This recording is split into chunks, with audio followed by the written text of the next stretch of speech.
Hello, good morning.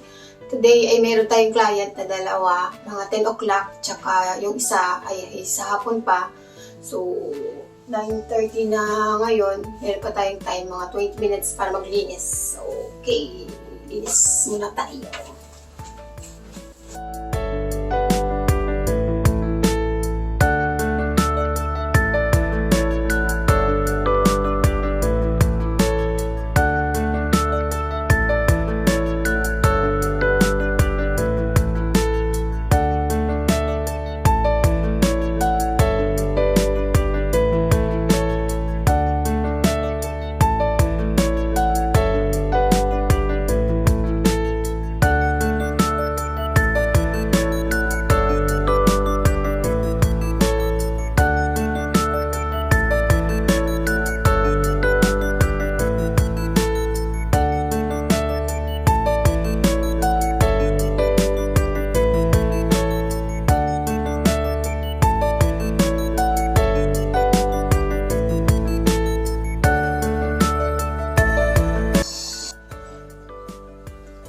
Ayan, dahil tapos na tayong maglinis, check natin kung ano ang menu ng client natin today.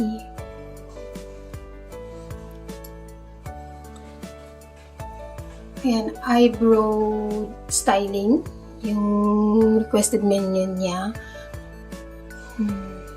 Newcomer lang siya, so i-ready na natin yung counseling sheet na pipirmahan ni client.